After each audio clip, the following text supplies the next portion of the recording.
एक गांव में आया हाथी, घंटी बजी, टन टन की आवाज हुई। संयोग की बात कि उस गांव में सभी अंधे रहते थे, अंधों का नगर था, पर अंधे देख नहीं सकते थे, सुन तो सकते थे। घंटियों की आवाज सुनी, दौड़े दौड़े आए, चिल्ला कर कहा क्या है क्या है। महावत बोला हाथी है। अंधे बोले हम देखना चाहते हैं। महावत ने कहा तुम्हारी आंख नहीं, देखोगे कैसे?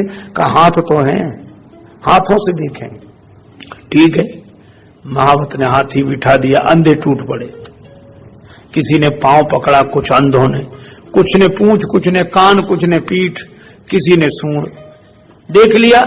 हाँ देख लिया। हाथी लेकर महावत चला गया, अंधों में झगड़ा शुरू हो गया। और ये कहानी कहती क्या है कि झगड़ा जब होता है अंधों में ही होता है। अच्छा, झगड़े का कारण दृष्टिहीनता है।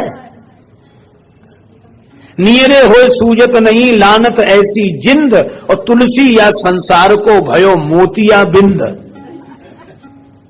तो ये मोतिया बिंद दूर कैसे हो? दवा लगाओ। कौन सी दवा? गुरुपद रज मृदु मंजुल अंजन, नयन अमीय द्रग दोष विभंजन। तो झगड़ा होता ही अंधों में, और अंधत्व के कारण ही हुआ। अब कठिनाई यह हुई कि महावत तो हाथी लेकर गया, पर जितने अंधों ने हाथी का पांव पकड़ा था, उन्होंने हाथी के बारे में धारणा बनाई कि हाथी गोल खंभे की तरह होता है। पूंछ पकड़ने वाले बोले गलत, पतली लाठी की तरह होता है, उसके आगे बाल होते हैं। पीठ पकड़ने वाले बोले नहीं, गोल चबूतरे की तरह होता है। सूंड पकड़ने वाले बोले खुरदुरे पेड़ की तरह, नीचे पतला ऊपर मोटा। कान पकड़ने वाले बोले अनाज साफ करने वाले सूप की तरह होता, छाजड़े की तरह होता है। अच्छा, अब आप बताओ कौन आदमी इनमें सही बोल रहा है? कोई सही नहीं बोल रहा, लेकिन विचित्र कौन गलत बोल रहा है? अच्छा, जिसके हाथ में जितना आया उसने उसी तरह की धारणा बना ली। अच्छा, आज जितनी भी समस्या है धारणा के कारण है, अपनी अपनी धारणा में जी रहे हैं, और इसीलिए एक समस्या हो गई। अब जितने पांव वाले थे, जिन्होंने हाथी का पांव पकड़ा था, वो पूंछ वालों से नहीं बोलते थे। पूंछ वालों ने पांव वालों से बोलना बंद कर दिया। सूंड वालों का अलग संप्रदाय बन गया, कान वालों का अलग, पीठ वालों का अलग। इतने दल बन गए।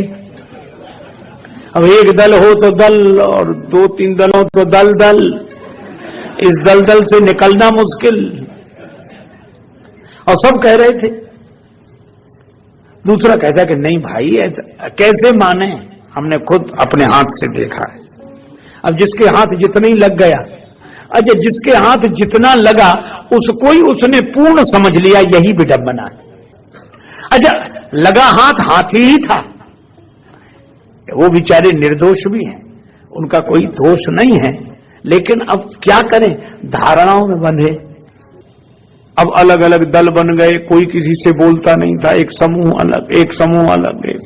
तो कुछ अंधे मौजूद नहीं थे उस समय जब हाथी आया था, वो बाद में आए।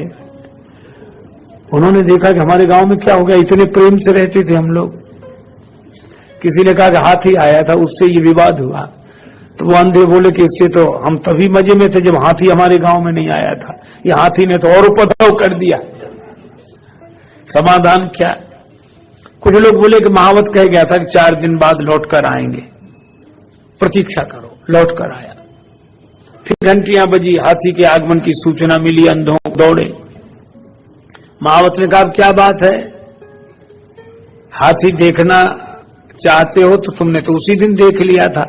अंधे बोले उसी देखने ने तो उपद्रव पैदा कर दिया, तो क्या बात है? एक ने कहा कि हाथी गोल खंबे की तरह होता है। महावत बोला हाँ वैसा भी है। पूंछ पकड़ने वाले बोले वो पतली लाठी की तरह नहीं होता, जिसके आगे बाल लगे होंगे, वैसा भी है।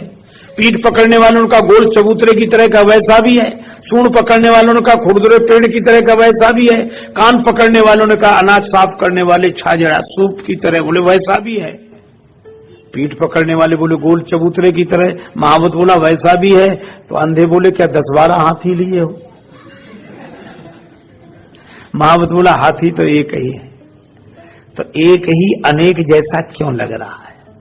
महावत ने कहा इसका उत्तर हम तुम्हें नहीं दे सकेंगे, क्योंकि इसका उत्तर दिया नहीं जा सकता, इसे तो देखा ही जा सकता है। तो आंखों का इलाज कराओ तो तुम्हें अनेक में एक दिखने लगेगा। आंखों का इलाज कराओ तो अनेक में एक दिखेगा, और आंखें अगर खराब रही तो एक में ही अनेक का भ्रम होगा, और अनेक का भ्रम होगा तो झगड़ा शुरू होगा, झंझट शुरू होगा।